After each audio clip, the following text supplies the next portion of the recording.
Tempo comum, 26º domingo, ciclo B, tema 20, tarefa de todos, pontos a meditar. 1. Formas e modos apostólicos diferentes. Unidade no essencial. Rejeitar a mentalidade de partido único na igreja. 2. Todas as circunstâncias são boas para o apostolado. 3. A caridade, vínculo de união e fundamento do apostolado. Pelo sinal da Santíssima Cruz, livrai-nos Deus nosso Senhor dos nossos inimigos. Em nome do Pai, do Filho e do Espírito Santo. Amém.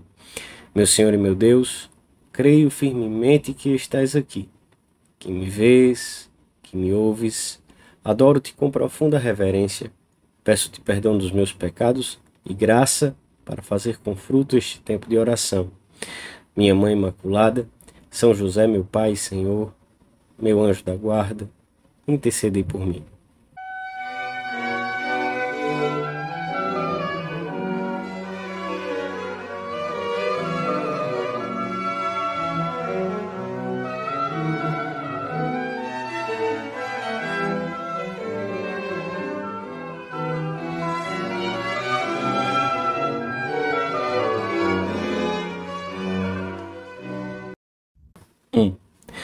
A primeira leitura da missa traz-nos a passagem do Antigo Testamento em que Javé, a instâncias de Moisés, que não se sentia com força para enfrentar sozinho o fardo de todo o povo, tirou parte do espírito que havia em Moisés e passou aos 70 anciãos.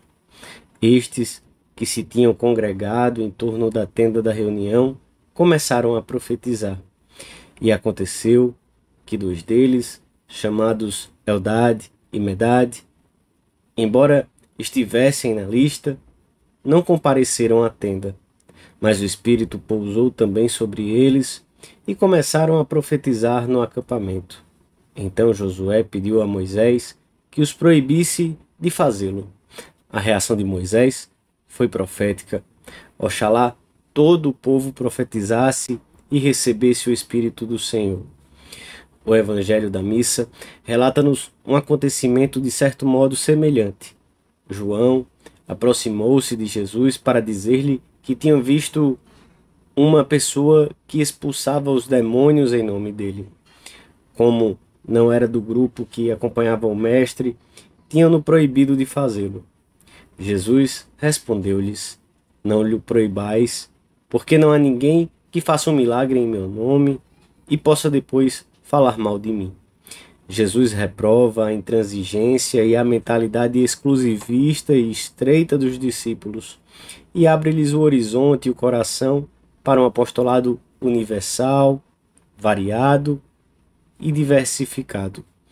Nós, cristãos, não temos mentalidade de partido único, de quem condena formas apostólicas diferentes daquelas que, por formação e modo de ser, se sente chamado a realizar.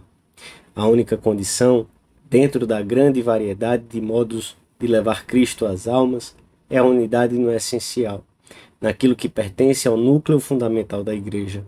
O Papa João Paulo II, depois de afirmar a liberdade de associação que existe dentro da Igreja em consequência do batismo, referia-se aos critérios que podem servir para discernir se realmente determinada associação mantém a comunhão com a Igreja.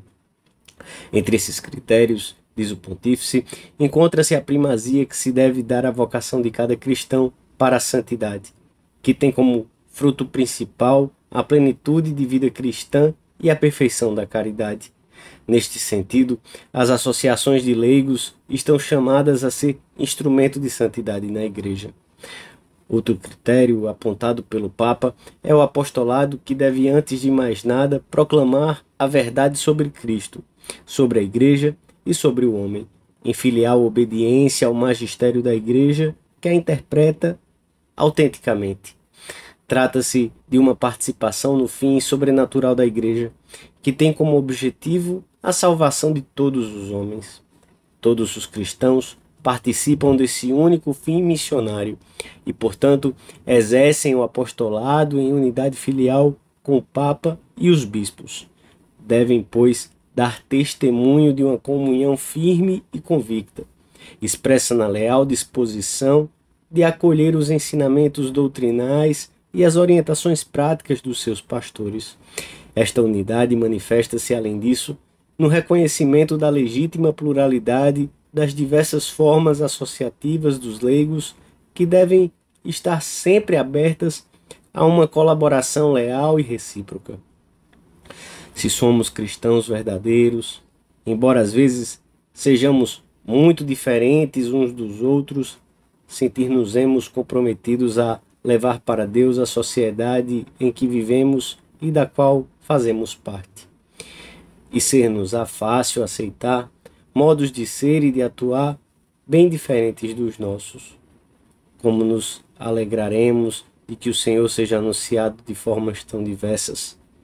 Isto é o que realmente importa, que Cristo seja conhecido e amado. A Boa Nova deve chegar a todos os cantos da terra, e para o cumprimento desta tarefa, o Senhor conta com a colaboração de todos, homens e mulheres, sacerdotes e leigos, jovens e anciãos, solteiros, casados, religiosos, associados ou não, conforme tenham sido chamados por Deus, com iniciativas que nascem da riqueza da inteligência humana e do impulso sempre novo do Espírito Santo.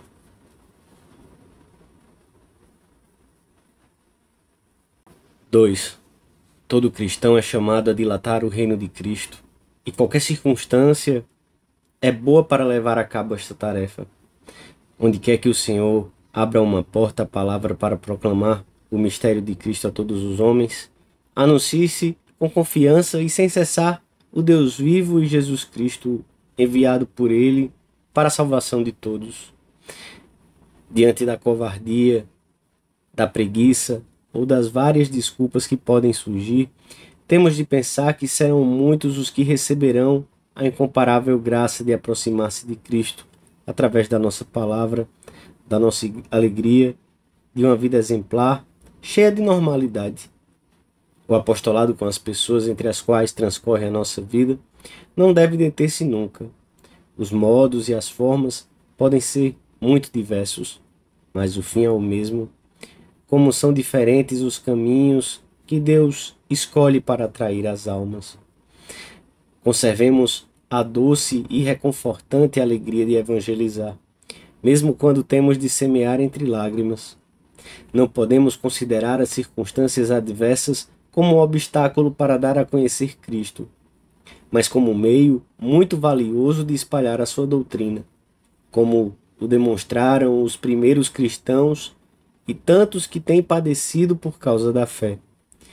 São Paulo, da sua prisão em Roma, escreve assim aos cristãos de Filipos: muitos dos irmãos no Senhor, animados pelas minhas cadeias, têm se atrevido com maior audácia a anunciar sem temor a palavra de Deus.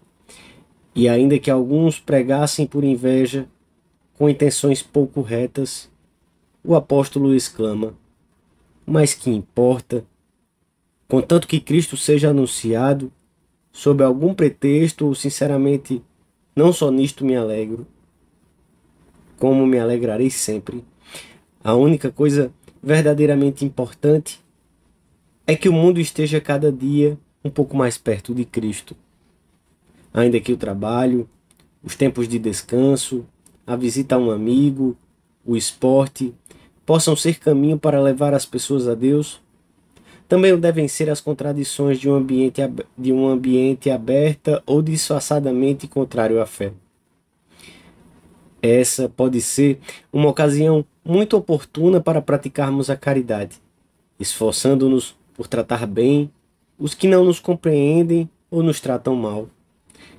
Na sua carta aos Filipenses, incluída hoje na liturgia das horas, São Policarpo, bispo e mártir, exorta-os a abster-se da difamação do falso testemunho, de pagar o mal com o mal, a maldição com a maldição, o golpe com outro golpe e o ódio com o ódio. Bem lembrados dos ensinamentos do Senhor. Não julgueis e não sereis julgados. Perdoai e sereis perdoados. Tende misericórdia para alcançardes misericórdia. Com a mesma medida com que medirdes, sereis medidos. E bem-aventurados os pobres e os que sofrem perseguição, porque deles é o reino de Deus. Não reagiremos nunca com severidade e secamente. Não devolveremos o mal com o mal. A defesa, quando for oportuna, levá-la-emos a cabo respeitando as pessoas. E procuraremos ensinar por todos os meios ao nosso alcance que o motor que impulsiona a nossa vida é a caridade de Cristo. Toda a ação apostólica realizada à sombra da cruz é sempre fecunda.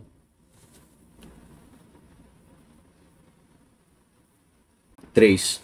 Qualquer que seja o modo apostólico a que o cristão se sinta chamado e as circunstâncias em que tenha de exercê-lo, a caridade deve sempre preceder todos os nossos passos e iniciativas. Nisto conhecerão todos que sois meus discípulos, anunciou o Senhor.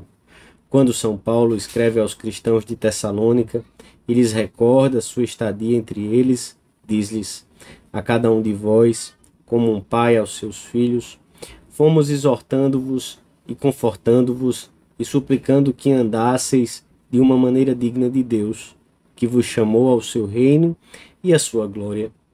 A cada um, escreve o apóstolo, pois não se limitou a pregar na sinagoga ou nos lugares públicos, como costumava fazer. Ocupou-se de cada pessoa em particular, como o calor da amizade, soube dar alento e consolo a cada um, e ensinava-lhes como deviam comportar-se. É o que nós também devemos procurar fazer com aqueles com quem compartilhamos o lugar de trabalho, o lar, a sala de aula, o bairro. Devemos começar por aproximar-nos deles com uma caridade bem vivida, que é a base de todo o apostolado, manifestando um apreço sincero por cada um, ainda que o relacionamento com este ou aquele seja mais difícil a princípio, sem permitir que os defeitos aparentes ou reais nos separem, seja de quem for. A obra da evangelização implica no evangelizador um amor fraterno sempre crescente para com os que evangeliza. Em cada um deles vemos um Filho de Deus de valor infinito, que os modos de ser ou os defeitos não anulam.